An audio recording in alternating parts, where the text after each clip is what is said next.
शिरभीता सतवग्रे कृताञ्जलि स्तुरीत तं विक्लवाचा येन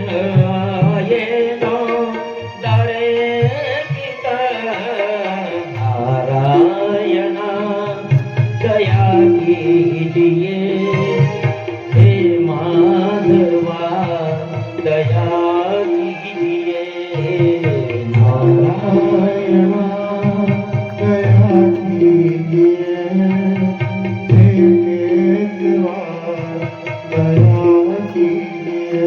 हे प्रभु गर्भ में मैं बड़ा दुखी हूँ। हे प्रभु आपकी कृपा से मुझे 100 जन्मों की याद आ रही है। मैं अगर बाहर निकला तो प्रभु कृपा करना आपकी माया मुझे घेरे नहीं। हे केशव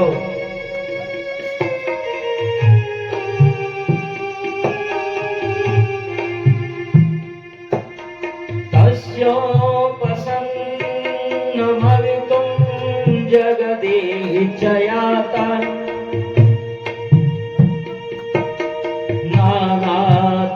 नानातनोर्भुवि चल चरणारविन्दं सोऽहं व्रजामि शरणं व्याकुलो भयं मे येने दृशी गतिर्दर्शसतोऽनुरूपा नारायण दया कीजिए हे माधवा दया कीजिए नारायण दया कीजिए हे माधवा दया कीजिए हे केशवा दया कीजिए दया कीजिए दया कीजिए हे केशवा दया कीजिए दया कीजिए दया कीजिए जगदीश्वरा दया कीजिए दया कीजिए दया कीजिए जगदीश्वरा दया कीजिए दया कीजिए दया कीजिए। हे प्रभु मैं जब भी गर्भ से बाहर आया आपकी माया मुझे घेर लेती है, इसलिए मेरा इतना अपराध नहीं है। हे प्रभु मुझ पर कृपा करो।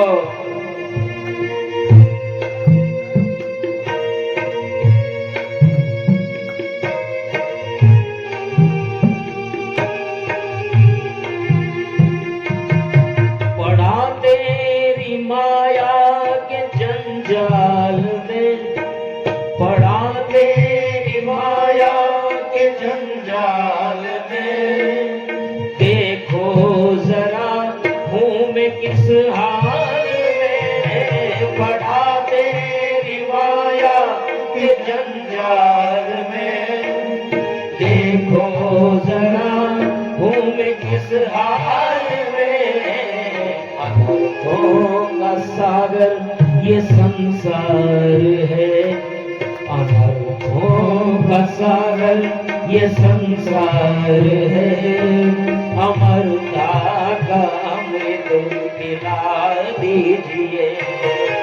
अनर्थों का सागर ये संसार है, अमरता का अमृत पिला दीजिए। दयालु पिता है दया कीजिए, दयालु पिता है दया कीजिए, दया कीजिए दया कीजिए। दयालु पिता है दया कीजिए, दया कीजिए दया कीजिए। दया कीजिए हे माधवा दया कीजिए।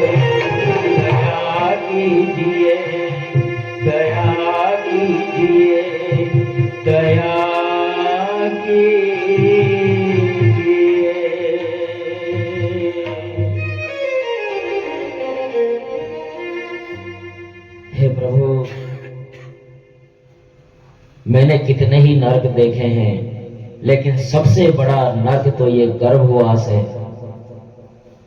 गर्भ नरक रूपी इस नरक से मैं छूटा तो आपको भूलूंगा नहीं, आपकी सेवा भक्ति करूंगा। किंतु फिर उसे याद आता है कि हर बार मैंने इसी प्रकार भगवान से वचन दिया है और हर बार मैं अपने वचन से डिग गया हूं।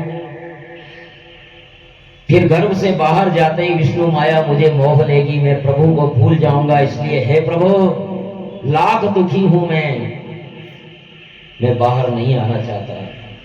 किंतु वो बाहर आने के लिए ही तो अंदर गया था। प्रकृति के नियम को कौन चुनौती देगा? समय आता है 9 महीने का और वो प्रसूति वायु के वेग से बाहर आता है और बाहर आते ही उसका सारा ब्रह्म ज्ञान जो गर्भ में था वो नष्ट हो जाता है और असहाय गति को प्राप्त होता है और वो रोता भी है तो कहां कहां कहां मैं कहां आ गया, मैं कहां आ गया।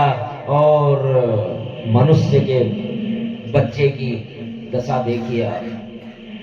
गाय के बच्चा होता है, कुछ ही देर में गाय उसे चाट चाट करके खड़ा कर लेती है और उसे वो ढूंढ लेता है कि उसका दूध कहां है और वो दूध पीने लग जाता है कुछ ही देर में।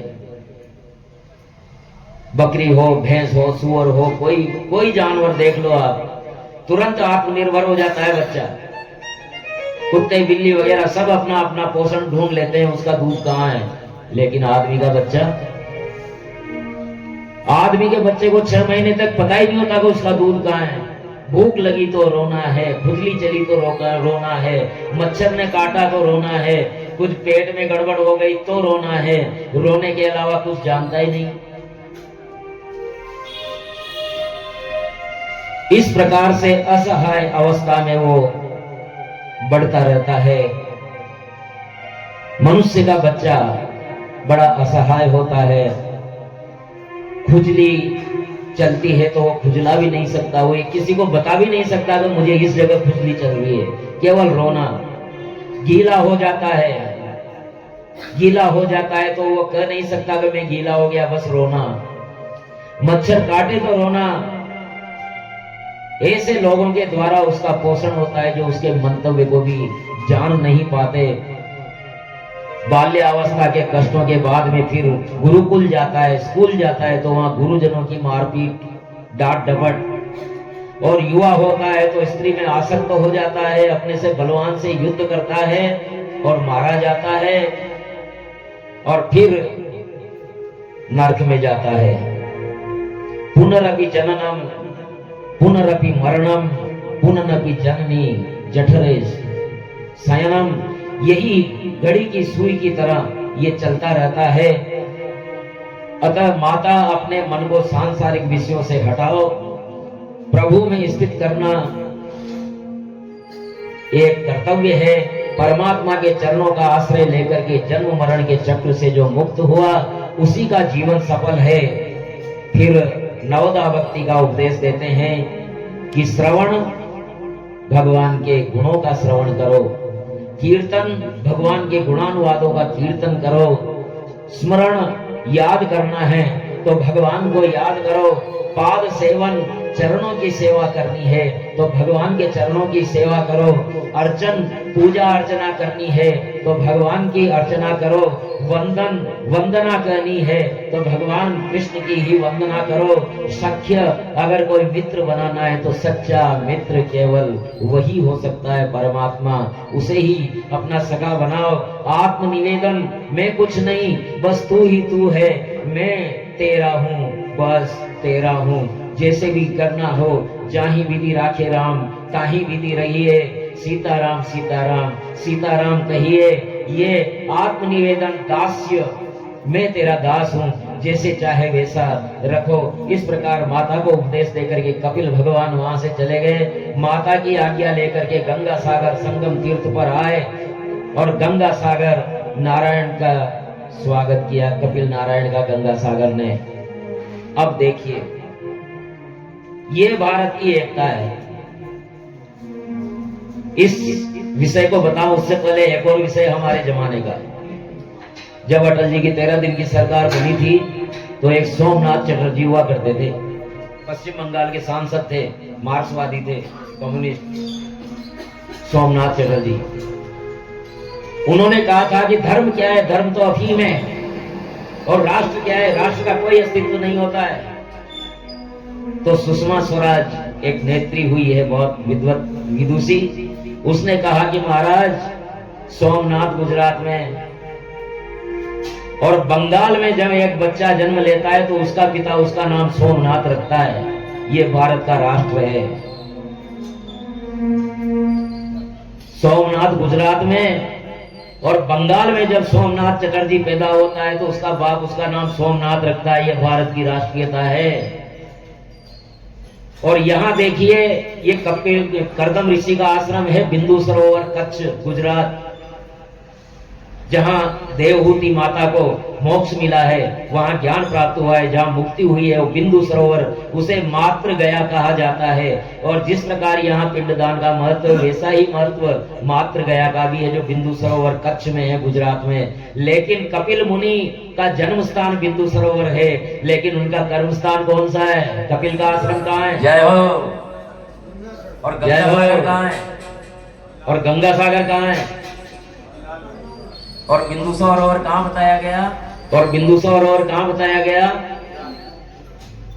गुजरात भारत की पश्चिमी सीमा और बंगाल भारत की पूर्वी सीमा, ये भारत की एकता है, ये भारत की राष्ट्रीयता है। और राष्ट्रीयता को चुनौती देने का काम ये आजकल के बड़े तथाकथित बुद्धिजीवी कर रहे हैं। लेकिन भारत की राष्ट्रीय कार्य तत्व तो इस तरह से जुड़े हुए हैं। बोलिए कपिल नारायण भगवान की। भगवान कपिल अपने आश्रम को जाते हैं और सिद्धि मिली भगवती देवहूति को, और सिद्धि मिली ना, इसीलिए उसका नाम सिद्धपुर भी बना। देवहूति के उद्धार के कारण इस स्थान का नाम मातृ गया भी पड़ा। इस कपिल गीता को सुनने से श्रोता वक्ता सभी के पाप नष्ट हो जाते हैं। नारायण दीन दयाल रे, भज मन राधे गोविंदा। नारायण दीन दयाल रे, भज मन राधे गोविंदा।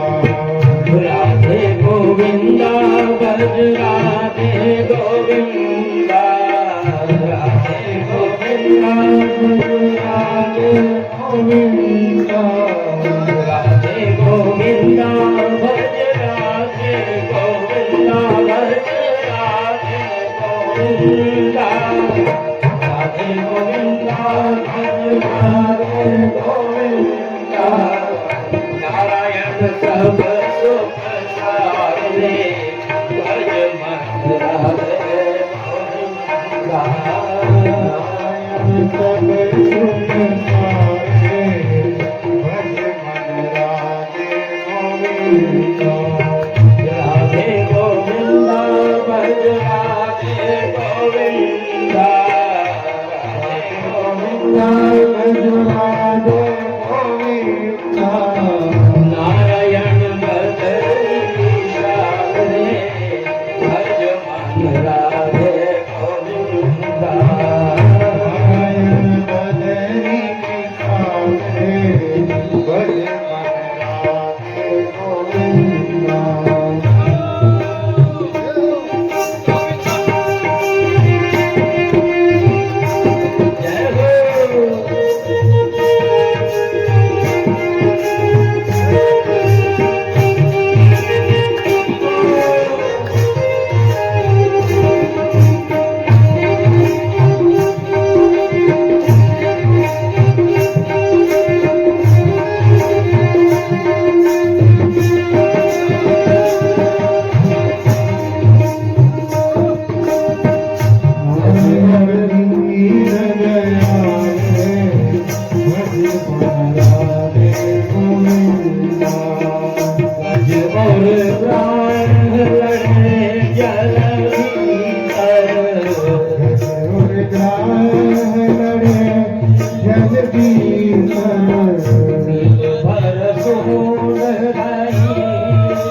भज राधे गोविंदा नारायण सतहि विशाले भज मन राधे गोविंदा नारायण सतहि विशाले भज मन राधे गोविंदा भज मन राधे गोविंदा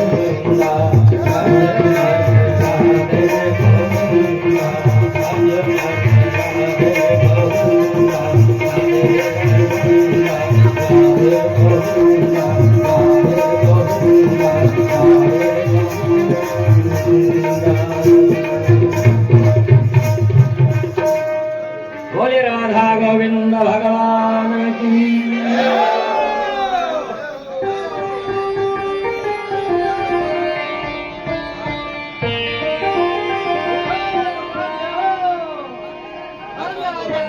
देखिए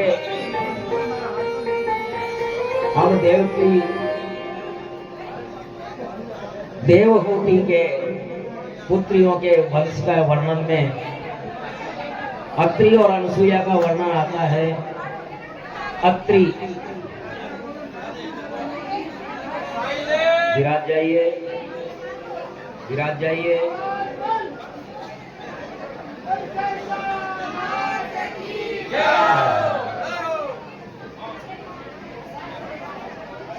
जो त्रि से रहित है, त्रि से रहित है, त्रिगुणों से रहित है, सत्व रज तम इनसे जो रहित है वो अत्रि है। और अनुसूया जिसकी कोई इच्छा शेष नहीं है वो अनुसूया है।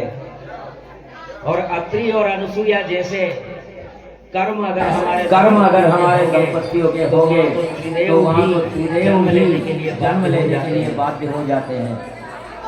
अब होता क्या है, माताएं सुने, आपका विषय है, आपका विषय है, लेकिन पिताओं का भी विषय है। मैंने कहा जो कुछ समझ में आएगा, किसी को क्या कहा मैंने, बातों में रह गए, दोबारा कहूं। त्रि से रहित है वो अत्रि है। सत्व रज तम इन तीन गुणों से ये प्रकृति बनी है, लेकिन सुख दुख में एक समान रहे वो अत्रि है। और अनुसूया वो है जो किसी प्रकार की इच्छा शेष नहीं है, केवल पति की भक्ति ही जिनकी एकमात्र इच्छा है वो अनुसूया है। और अत्रि और अनुसूया के जैसे अगर हमारे दंपतियों के कर्म होंगे तो त्रिदेव वहां जन्म लेने के लिए बाध्य हो जाते हैं। ब्रह्मा विष्णु महेश तीनों